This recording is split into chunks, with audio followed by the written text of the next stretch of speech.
혹시 지금 살아가면서도 마음 한구석이 늘 헛헛하거나 무언가를 더 가져야만 행복해질 것 같다는 생각에 시달린 적이 있으신지 궁금합니다.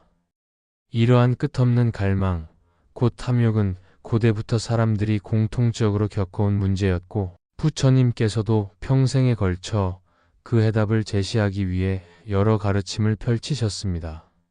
하지만 우리는 현대 사회를 살면서 오히려 더 많은 자극에 노출되고 끊임없이 무언가를 사들이고 남과 비교하며 더 높은 것, 더 많은 것을 원하곤 합니다. 이러한 욕망의 굴레에서 벗어나지 못하면 영원히 만족이란 것을 알지 못하게 됩니다. 오늘은 부처님 말씀을 통해 탐욕이라는 덫이 어떻게 생겨나고 또 그 덫에서 벗어나 진정한 만족을 찾으려면 어떤 길을 걸어야 하는지 살펴보려 합니다. 첫째로, 우리가 흔히 말하는 욕망이나 욕심의 근원을 찬찬히 들여다볼 필요가 있습니다. 부처님은 욕망이 생길 때 그 뿌리에는 두 가지 측면이 깔려 있다고 보았습니다. 하나는 내 안에 채워지지 않은 결핍감이 있다는 것이고, 다른 하나는 외부 대상이 영원히 지속되거나 내 것이 될 수 있다고 착각하는 심리라는 점입니다. 우리는 결핍을 채우려 더 많은 돈이나 명예 혹은 애정을 갈구하게 됩니다. 예를 들어 어떤 사람은 충분한 재정적 여유를 이미 지니고 있지만 주변에서 더 부유한 사람을 보거나 새로운 고가의 물건 광고를 접하면 어김없이 더 큰 욕구가 스멀스멀 올라옵니다.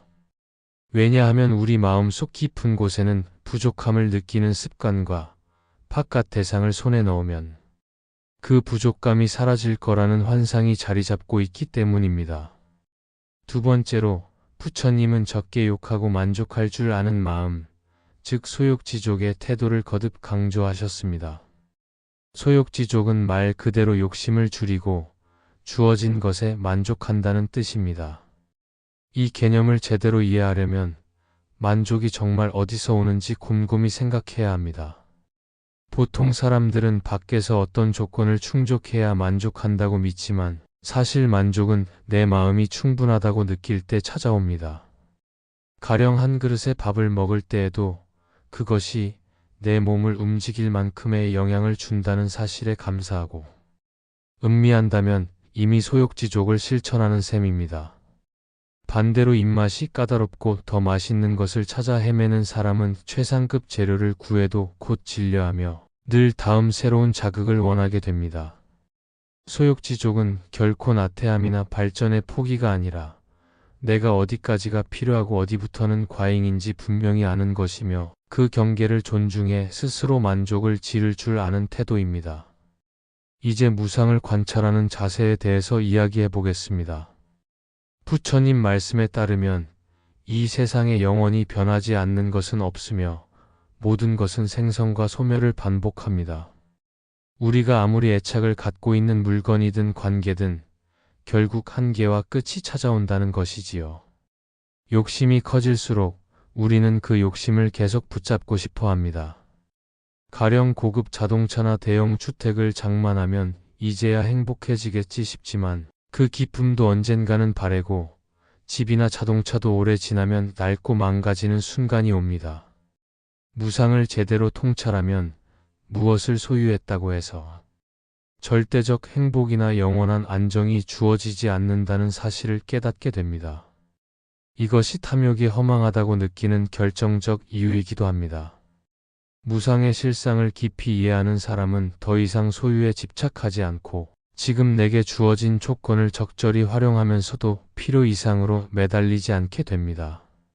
네 번째로, 탐욕을 줄이는 방법 중에 공유의 기쁨, 즉 함께 나누는 것을 실천해 볼 수 있습니다. 부처님은 이것을 여러 번 언급하셨는데 보시와 나눔을 통해 마음의 넉넉함을 체험하는 것이 가장 확실한 방법이라고 말씀하셨습니다. 왜냐하면 욕심이라는 것은 이건 내 것이라면서 움켜쥐는 데서 자주 발생하기 때문입니다. 그런데 적은 양이라도 내 것을 떼어 타인과 나누면 의외로 그 행위에서 큰 만족감을 얻게 되며 집착도 조금씩 누그러집니다. 어느 시대의 스님 한 분은 밥을 먹을 때도 맛있는 반찬이 생기면 옆 사람에게 먼저 권하곤 했습니다. 처음에 그것을 본 사람들은 스님이 왜 굳이라고 이상하게 여겼지만 정작 스님은 오히려 배불리 먹지 않아도 배부른 마음이 든다는 이야기를 종종 하셨습니다. 이것이 공유의 기쁨이고 탐욕을 줄이는 데 직결되는 자세입니다. 혼자 독점하는 것보다 함께하는 것에서 훨씬 큰 자유를 맛볼 수 있습니다. 5번째 주제로 중도의 삶을 언급해야겠습니다. 탐욕을 없앤다며 극단적인 방식으로 모든 물건이나 욕구를 억압해버리는 것은 오히려 역효과를 낳을 수 있습니다. 실제로 부처님이 출가 초기 온갖 고행을 스스로에게 가하고 몸을 지치게 했지만 그 길이 결코 깨달음과 평화로 이어지지 않았다는 점을 직접 깨달으신 후 중도의 길이야말로 이 세상의 진실한 이치라고 선언하셨습니다. 욕망을 다스린다는 명목으로 자신을 지나치게 학대하면 몸도 마음도 건강하게 유지하기 어렵고 결국 다시 반대쪽으로 튀어 과도한 소비와 탐닉에 빠질 우려가 생길 수 있습니다. 중도는 필요 이상으로 과하게 가지지도 않고 그렇다고 무리하게 결핍 상태에 자신을 몰아넣지도 않으며 스스로 가장 균형 잡힌 지점을 찾겠다는 결심이자 실천입니다. 이 중도의 관점에서 내게 꼭 필요한 것이 무엇인지 파악해보고 그 선을 넘어서 욕심이 슬그머니 자라나면 깨어서 멈출 줄 알아야 합니다. 이어지는 6번째 주제는 정념으로 탐욕을 관찰하는 방식입니다. 정념은 팔정도의 하나로 지금 이 순간 내 마음이 어디로 향하고 있으며 어떤 감정이 일어나는지 맑은 의식으로 지켜보는 수행 방법입니다. 욕심은 대부분 무의식적으로 일어나서 나를 지배하기 쉽습니다. 예를 들어 오락가게나 쇼핑몰에서 무언가 새로 나온 상품을 보면 그저 화려함과 남들이 다 사니까라는 광고 멘트에 현혹되어 바로 구매 버튼을 누르기 십상입니다. 그러나 정념이 잘 훈련된 사람이라면 지금 왜 내가 이것을 사고 싶지? 정말 필요한가? 내 기분이 일시적으로 올라와서 충동 구매를 하려는 것은 아닌가? 하고 스스로에게 질문을 던질 수 있습니다. 이 질문을 잠깐이라도 하는 순간 탐욕은 힘을 잃고 보다 이성적이고 깨어있는 선택을 할 수 있게 됩니다. 부처님 시절의 일화 중에도 제자들이 이 물건이 있어야 편하겠습니다 라고 말하면 부처님이 잠시 호흡을 돌아보고 마음의 상태가 어떠한지 관조해보라 시키셨다는 이야기가 있습니다. 그랬을 때 제자들은 사실 이것이 없어도 내가 행복해지지 않겠는가를 깨닫곤 했다고 전합니다. 7번째로 탐욕에서 벗어날 때 얻는 큰 이득은 곧 비움의 행복입니다. 우리는 흔히 뭔가를 얻을 때 행복하다고 생각하지만 사실 무언가를 얻으면 그만큼 새로운 걱정과 책임이 뒤따를 수 있습니다. 예컨대 새 차를 사고 나면 보험료부터 유지비, 주변의 시선 등 여러 부담이 생깁니다. 하지만 그것을 소유함으로써 얻은 만족감이 그리 오래가지 않는 경우가 많습니다. 반면 필요한 것만을 잘 사용하고 불필요한 것은 과감히 비울 줄 아는 사람들은 훨씬 가벼운 삶을 누립니다. 부처님은 대표적인 예로 출가 후에 오직 필수품만을 가지고 유랑하며 설법하셨고 그 안에서 더욱 자유롭고 평화로운 상태를 만끽하셨습니다. 물론 현대인이 그렇게 극단적으로 살기는 쉽지 않겠지만 작은 영역에서라도 비움을 실천해보면 의외로 마음이 가볍고 여유와 창조성이 찾아옴을 느낄 수 있습니다. 소유의 굴레를 끊어내는 작은 시도가 모여 더 큰 자유와 만족을 일으키는 것이지요. 8번째로 불교에서 항상 경계해야 할 삼독, 즉 탐진치가 함께 움직인다는 점을 알아두면 좋습니다. 탐욕은 기본적으로 더 많은 것을 갈망하는 마음이고 지는 뜻대로 되지 않을 때 드러나는 분노나 증오, 치는 어리석음입니다. 이 세 가지는 서로 꼬리에 꼬리를 물고 증폭될 때가 많습니다. 욕심이 과도해지면 원하는 것을 얻지 못했을 때 분노가 폭발하기 쉽고 이미 욕심에 사로잡힌 상태에서는 상황을 명료하게 보지 못하므로 어리석은 선택을 거듭하게 됩니다. 그래서 삼독 중 하나만 줄여도 다른 2가지가 함께 줄어드는 선순환이 일어납니다. 그 첫걸음이 바로 가장 빈번하게 일어나는 탐욕을 대면하고 다스리는 일입니다. 부처님 가르침에서 탐욕이 줄어들면 마음의 공간이 생겨 상황을 더 객관적으로 볼 수 있고 남에 대한 분노도 훨씬 줄어드는 경향이 있다고 합니다. 결국 삼독 소멸의 핵심 열쇠 중 하나가 탐욕을 다스리는 것이며 이는 동시에 더 큰 자비와 지혜로 가는 문을 열어줍니다. 아홉 번째로 자비의 마음으로 욕심을 대체하는 과정을 살펴볼 수 있습니다. 욕심이란 내가 무언가를 취하려고 하는 이기적 마음인데 그것을 완전히 없애려면 단순히 억누르기만 해서는 지속하기 어렵습니다. 오히려 더 풍요로운 감정, 즉 자비심이 자리를 잡아줘야 탐욕의 불길이 영영 사그라들 수 있습니다. 자비심이란 다른 중생이 겪는 괴로움이나 부족함을 함께 느끼고 그를 해소해주고자 노력하는 따뜻한 정서입니다. 탐욕은 나만 잘 살면 된다는 사고방식을 강화하지만 자비는 우리 모두 잘 살아야 한다는 관점에서 움직입니다. 부처님은 자비관을 통해 제자들이 이웃은 물론이고 심지어 자신을 적대하는 이나 미운 이에게도 따뜻한 마음을 보내도록 독려했습니다. 그렇게 마음의 폭을 확장하면 내가 더 얻어야만 행복하다고 착각하던 욕심이 훈훈하게 녹아내리고 오히려 이만큼이면 충분하니 이제 다른 사람도 함께 누릴 수 있게 해야겠다는 생각이 자리 잡게 됩니다. 마지막 10번째 주제는 열반의 길, 즉 욕심 없는 평화에 대한 희망입니다. 열반이란 불교적 용어로 더 이상 갈증과 번뇌에 흔들리지 않는 고요한 해탈의 상태를 가리킵니다. 부처님이 깨달으신 지혜의 정점이기도 합니다. 물론 우리 모두가 단번에 열반에 오르긴 어렵지만 탐욕을 조금씩 줄이고 소욕지족과 무상을 관찰하며 자비를 키우는 과정에서 열반의 향기를 조금씩 맛볼 수 있습니다. 일상에서 어떤 걸 사지 못해도 이전처럼 괴롭지 않고 남이 나보다 조금 더 가진 것을 보아도 질투로 괴로워하지 않는다면 그것이 바로 열반의 작은 조각이라 할 수 있습니다. 궁극적으로 욕망이란 화염을 소멸시켜서 더는 그 불씨의 마음을 끌려다니지 않을 때 거기서 오는 평화는 세상의 다른 무엇과도 바꿀 수 없는 보물이 됩니다.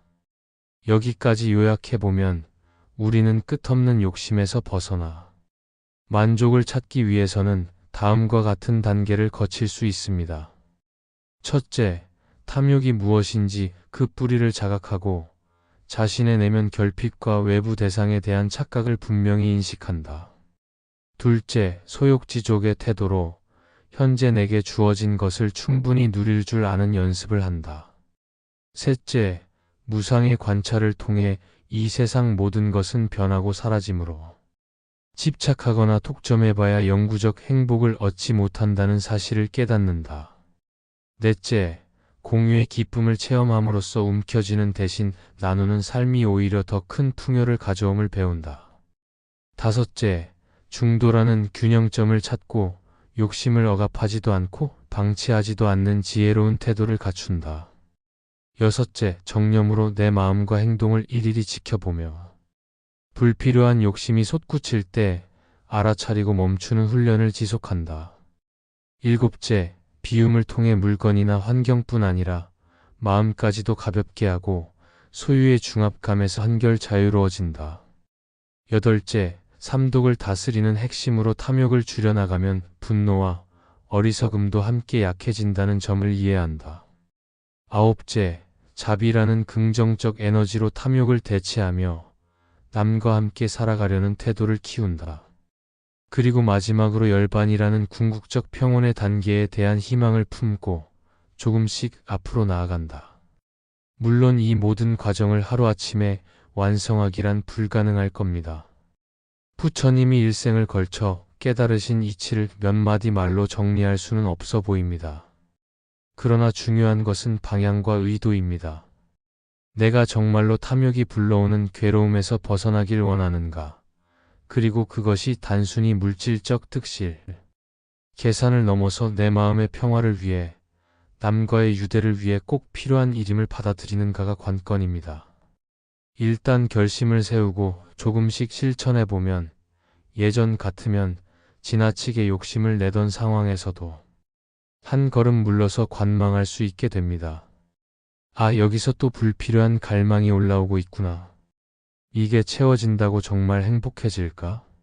라는 질문을 진지하게 던지면 욕심이 쉽게 폭발하거나 나를 잠식하지 못하게 됩니다. 그렇게 작은 성공 체험이 쌓일수록 점점 더 큰 욕구나 외부 자극에도 끌려가지 않는 자신을 발견하게 됩니다. 또한 이 길에는 주변의 도움과 도반의 존재도 큰 힘이 됩니다. 부처님께서도 제자들과 함께 생활하시며 서로가 수행의 거울이 되도록 했습니다. 누군가 탐욕에 빠지는 순간이 왔을 때 그것을 곁에서 지켜보던 이가 젠틀리 지적해주거나 잘못된 방향으로 치닫지 않도록 도와주었다고 합니다. 우리는 현대 사회에서 그렇게 수행 공동체를 매번 찾기 어려울지 몰라도 가족이나 친구, 혹은 같은 가치를 공유하는 모임 등을 통해 비슷한 길을 걷는 사람들과 연결될 수 있습니다. 이들은 내가 욕심을 부리는 걸 지적하거나 함께 더 나은 방안을 모색해주면서 내가 혼자 고독하게 싸우지 않도록 해주는 소중한 도반이 됩니다. 사실 탐욕이 생길 때 주변 누군가에게 솔직히 털어놓고 의논하는 것만으로도 상당 부분 그 열기가 식어버리는 경험을 하게 됩니다. 마지막으로 우리가 왜 탐욕을 다스리려 노력해야 하는지 근본적인 이유를 다시 한번 되짚어보고 싶습니다. 한마디로 탐욕은 일시적으로 우리에게 쾌감을 줄 수 있지만 결코 오래 가는 행복을 보장하지 않는다는 것입니다.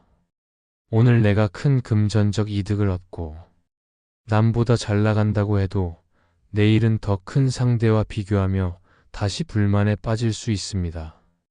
결국 만족은 늘 다른 어딘가에 있을 뿐이고 그 사이 내 마음은 끊임없이 흔들리고 지쳐버립니다.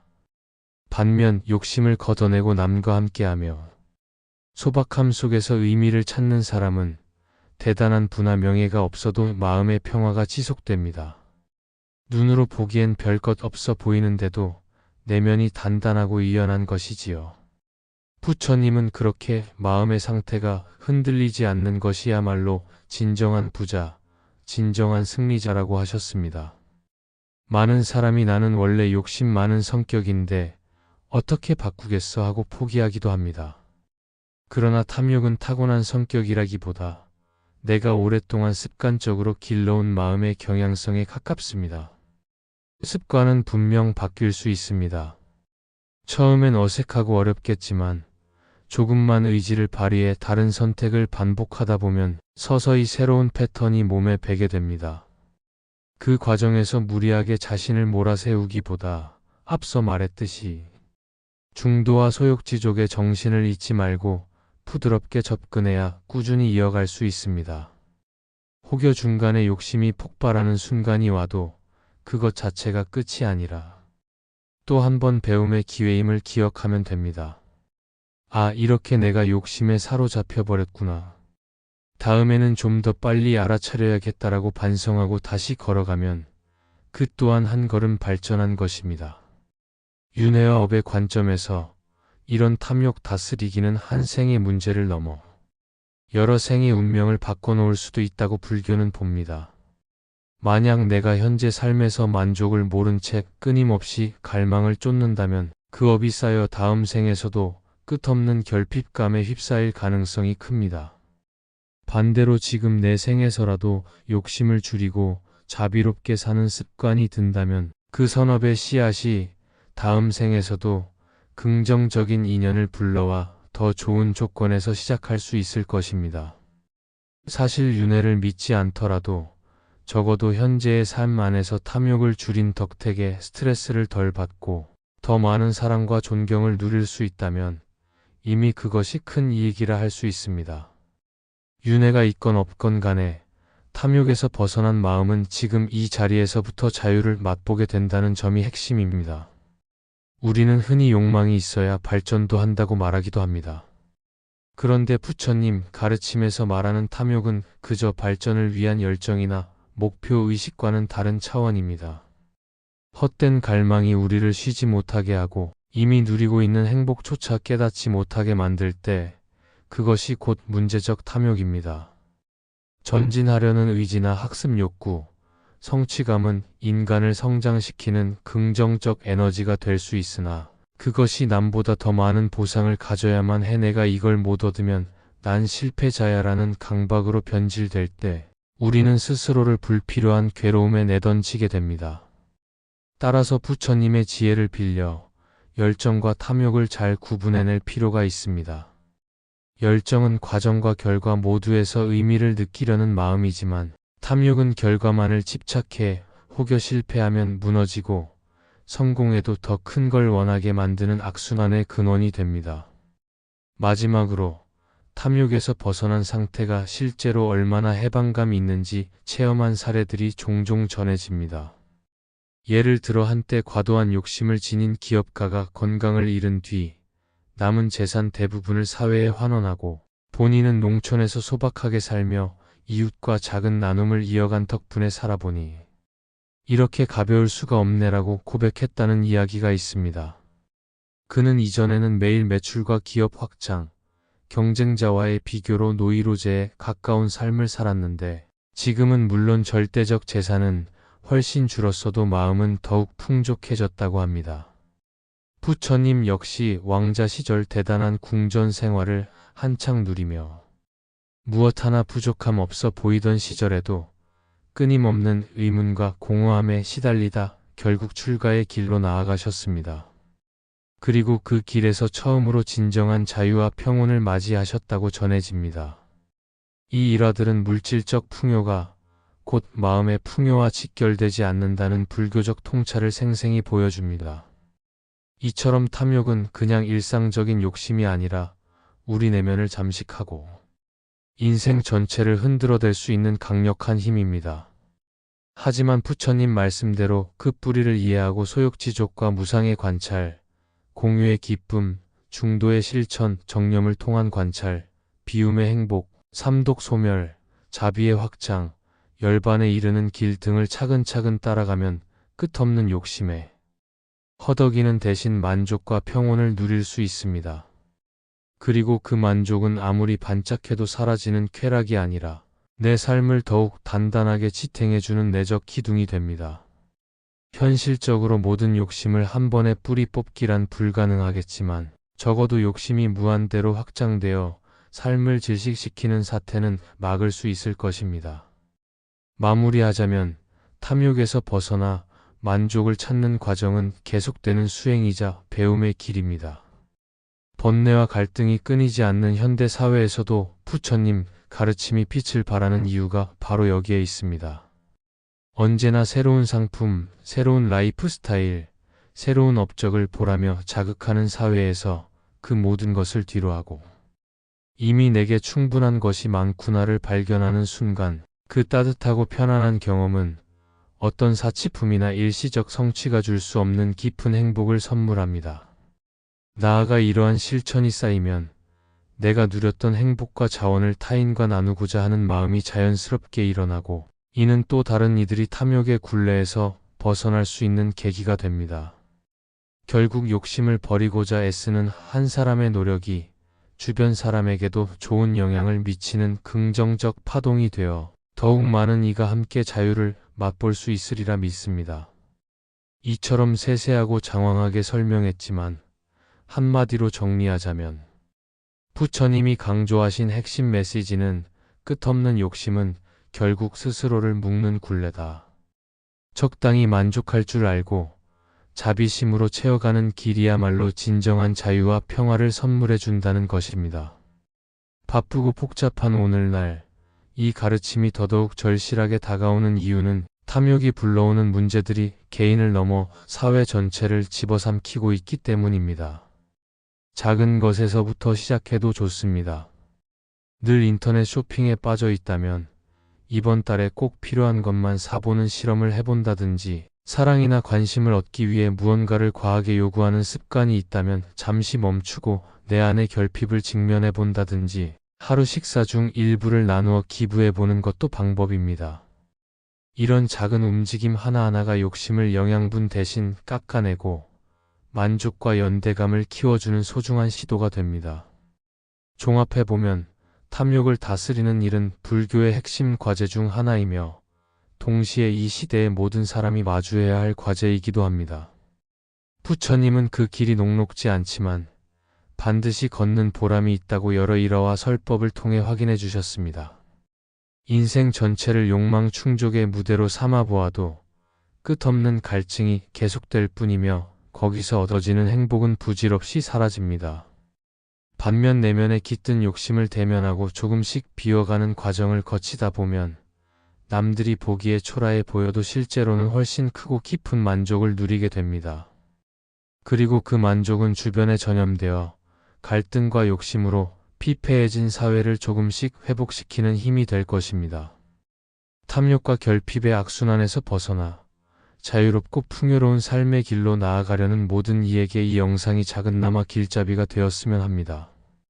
정말 긴 영상을 마치며 부처님의 위대한 가르침이 우리에게 던지는 핵심적인 깨우침을 다시 강조하자면 욕심이 클수록 내 행복이 그만큼 짧아지고 만족과 비움을 알수록 진정한 평화에 한 걸음 더 다가선다는 점입니다. 이제 우리 모두가 그 발걸음을 조금씩 내딛어 보길 바랍니다.